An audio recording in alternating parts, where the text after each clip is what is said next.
Welcome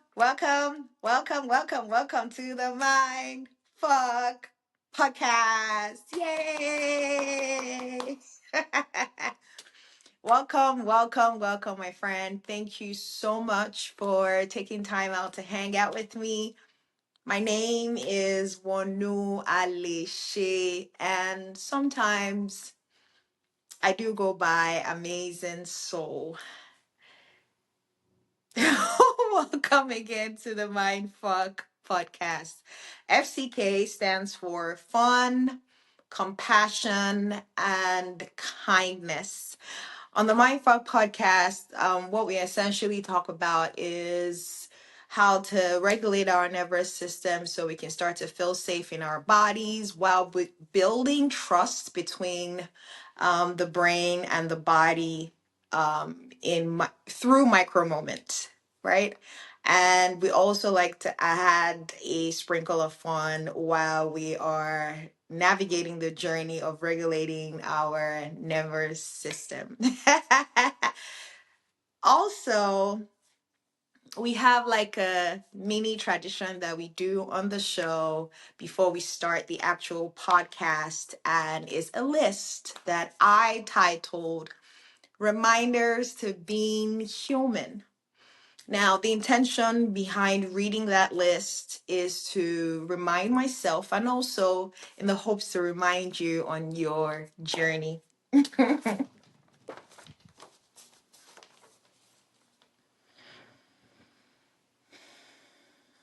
Reminders to being human.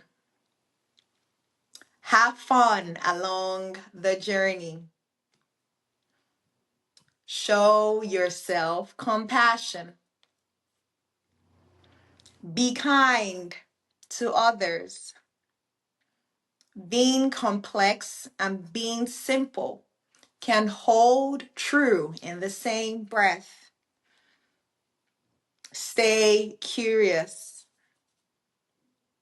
Hold space for pauses. Hold space for not knowing.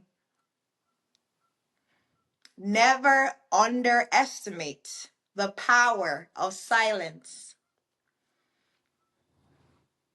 Nature has a lot of wisdom. Pay attention. There is power in we than I. If nothing else makes sense, come back to love. Pain is our greatest teacher. And the very last one, never underestimate your ripple of existence. Yay! All right, now let's get into the fun part of the show. All right, now today I want to talk to you about something that happens in every relationship. I mean, romantic relationship, friendships, family dynamics, even work relationships. I want to talk about big emotions.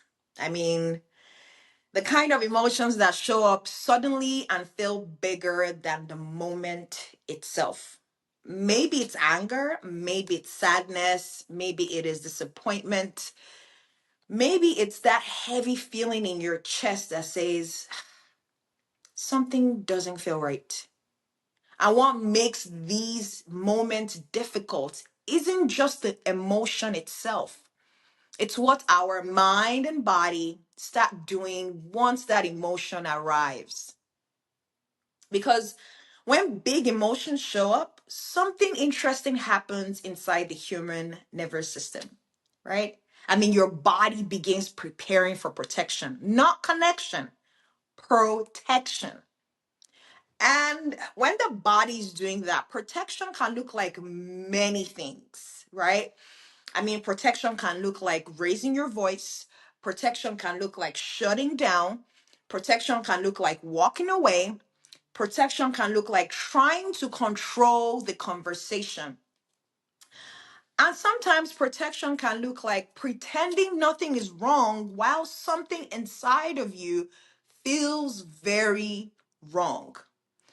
And if you've ever experienced this, I want you to know something very simple.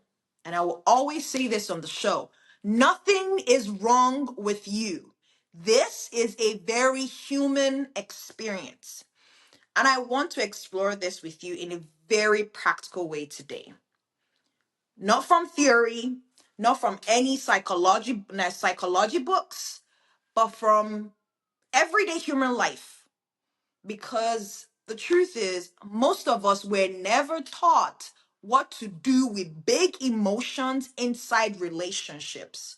We're only taught what not to do. We're taught don't cry. We're taught not to be dramatic. We're taught to stop overreacting. We're taught to just calm down.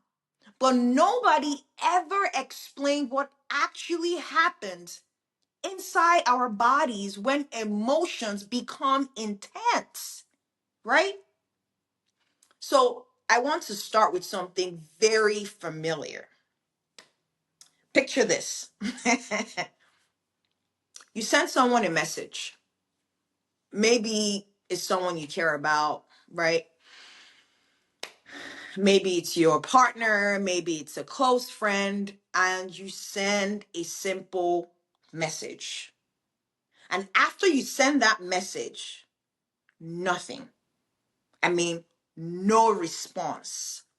10 minutes pass, then 30 minutes pass, then an hour, then 3 hours, and slowly your mind begins doing something that the human brain is extremely good at doing: filling in the silence. At first, the thought might be neutral. Maybe the very first thought that goes through your brain is, all right, maybe they're busy, right? Then another thought shows up. Okay, maybe they're ignoring me. Then another one spirals. Okay, did I actually say something wrong in the text message?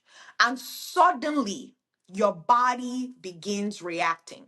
I mean, your chest starts to tighten, your breathing becomes shallow, and your thoughts start racing. I mean, the thoughts are on a loop, automatic loop, right? And now something small like a delayed text message has turned into a big emotional experience. You might even feel the urge to send another message, or maybe a more direct message like, wait, are you upset with me? Or sometimes it might even turn into something more defensive, like, you know what, never mind. Ignore the initial message I sent to you. And if we're honest, many of us have experienced this exact moment I am describing. I know I have, right? There were times in my life where silence felt incredibly uncomfortable. Not because silence itself was the problem, but because for so many years in my life, my nervous system had learned to interpret silence as danger. So the mind starts searching for explanations. I mean, the mind starts searching for stories. The mind starts searching for reasons. But what's interesting is that the emotion often arrives before the facts do. Your body reacts first, your mind explains later. And if we don't recognize that pattern, relationships can quickly become places where big emotions take over the conversation. Now, I remember one moment in my own life very clearly. It was a very simple evening at home. Nothing dramatic had happened. And I was feeling very overwhelmed that day. I was very tired. I was emotionally fatigued. And someone close to me said something small, something that normally would not have bothered me, right? But on that particular day, it landed differently. I mean, I felt my chest tighten, right? My breath became shallow. And suddenly, I felt this wave of irritation rising inside my body. Now, here's the interesting part. The comment the person made itself wasn't really the problem, but the emotional wave that followed made it feel like the comment that the person made was the problem. And for a moment, I could feel my mind preparing for an argument, not consciously, automatically. That urge to defend yourself, that urge to prove a point, that urge to say something sharp. But in that moment, something inside of me paused. Not because I was calm, I wasn't calm at all, right? But I had just started learning something about emotions and the nervous system. I had started noticing that when emotions become intense, the body often wants to act immediately. I mean, the body wants to react immediately. The body wants to solve or fix immediately. But sometimes the most powerful thing you can do in that moment is to pause. Not to suppress the emotion, but to simply notice the raw emotion. So I remember sitting there quietly for a moment, and internally I told myself something very simple. I am simply noticing a lot of emotions in my chest right now. That's what I told myself. That was it. No fixing it, no explaining it, just noticing the raw sensation that was going on in my chest area. And within about 60 seconds of just doing that, something interesting started to happen. The emotional wave did not disappear, no, but it softened just enough that I could speak from a different place. Now, instead of reacting in that moment, I actually said something honest. And I said, man, I think I'm feeling more overwhelmed than I realized today. And that changed the entire direction of the conversation. Because instead of two nervous systems colliding, now there was space. Do you see, my friend? Now, I want to share another very common relationship moment. Maybe you will recognize this one too. You're having a conversation with someone you care about, and they say something that feels like criticism.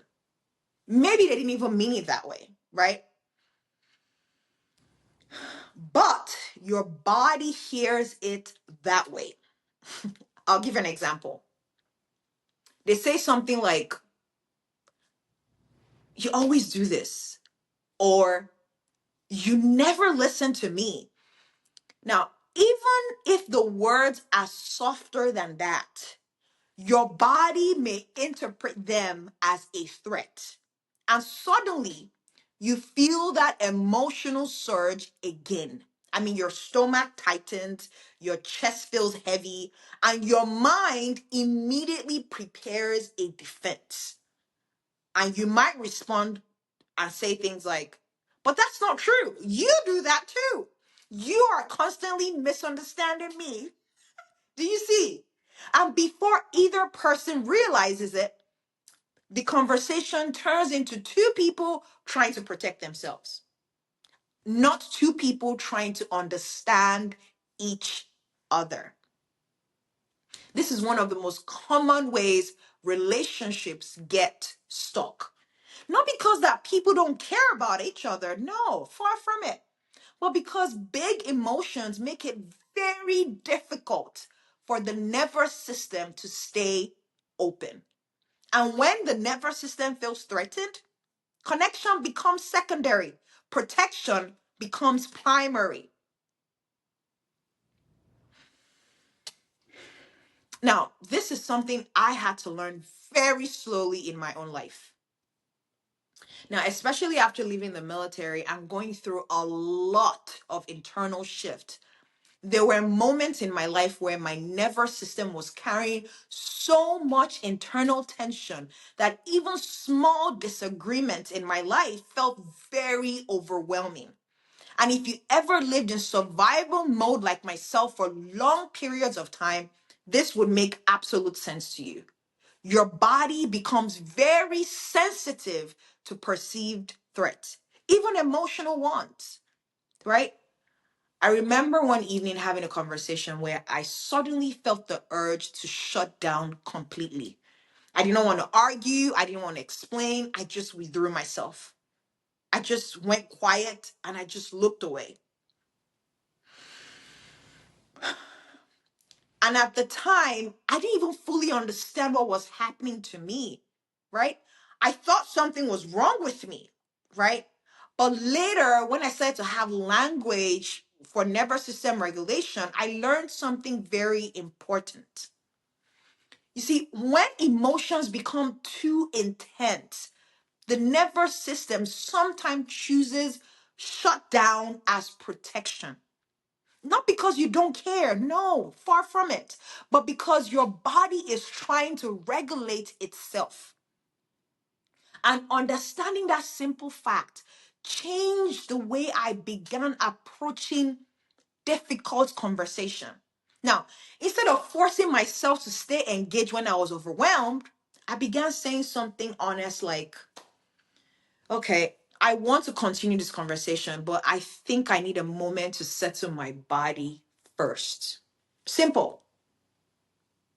That was honest. And surprisingly, that kind of honesty often creates more connection, not less.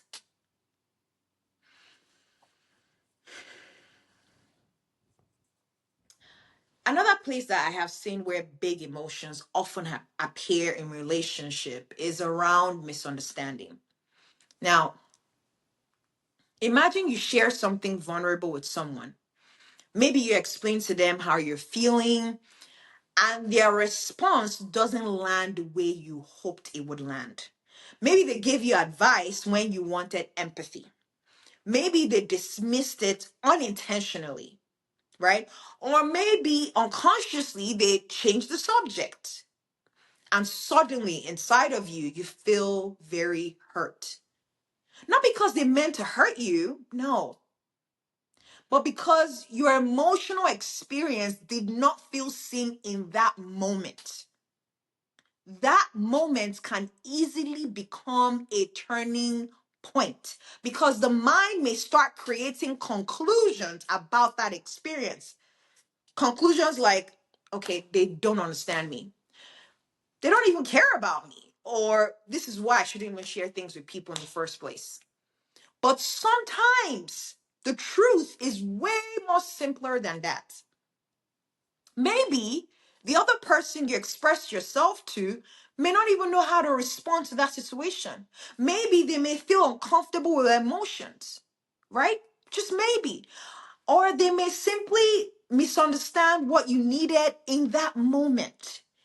And learning to stay curious instead of immediately defensive can change this moment completely. Something like, okay, can I clarify something with you? I think I was hoping for a little understanding in the moment, right? That kind of gentle clarity and reframe often opens the door for connection again, right? Now, there's something very important, my friend, I want you to remember. Big emotions are not the enemy of relationships. Big emotions are simply information. They show us where something inside of us feels sensitive, where something feels important, where something feels vulnerable. The problem is not the emotion itself. No. The challenge lies when emotions take over the conversation before even understanding has a chance to appear. And truly learning to pause, even briefly, even for a moment, can change everything, right? One of the most helpful practices I have learned is something very simple in my journey.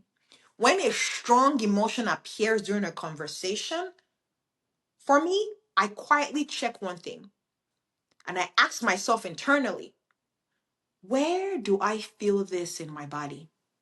I do a scan, I do a body scan. Sometimes it's my chest, sometimes it's my stomach, sometimes I feel my breath being shallow. Just simply noticing the physical sensation creates a small gap between emotion and reaction. And I'm telling you, my friend, that small gap is powerful because inside that gap, choice becomes possible. I mean, you can choose to listen instead of interrupting the other person. I mean, you can choose to ask a question instead of automatically defending yourself. I mean, you can choose honesty instead of withdrawal. I will say this from my own experience, relationships don't require perfection. No, they simply require awareness. I mean, awareness of our emotions, awareness of our nervous system, awareness that the person in front of us is also having their own emotional experience at the same time. I mean, the constant awareness, there are two nervous systems, there are two histories, there are two sets of emotional patterns, there are two sets of preconditioning. Just simply trying to understand each other. And I'm telling you, that's not always easy because it becomes easier when we stop expecting emotions to behave perfectly. Emotions are like waves. They rise, they peak, and they pass, right? And it's part of being human. And when we learn how to ride those waves instead of fighting those waves, our relationships in our lives begin to feel very different. They begin to feel more spacious, they begin to feel more honest, and they begin to feel more human, right? So the next time, my friend, a big emotion appears in a conversation, instead of immediately trying to react, just see if you can pause for a moment. I mean, just simply notice your breath in that moment. Notice your body, right? Notice what you're feeling in your body. And then speak from that awareness of the feeling and sensation in your body. Not from the emotional storm, but from the space beside it. Because connection doesn't come from avoiding emotions. No. It comes from real connection, comes from learning how to stay present with our big emotion, both your emotion and the other person's emotion. And the more we practice that, the safer relationships in our lives begin to feel for both people. And I want to also say this, my friend, if you've ever struggled with big emotions in your relationships, right? I want to remind you, you're not alone. This is one of the most human experiences we all share.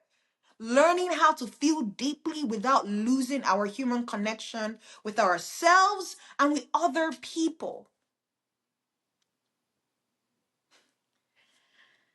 As always, my dear friend, I want to thank you so much for taking time out to listen. I want to thank you for being here. And I'm sending you so much love from my heart to yours. Thank you.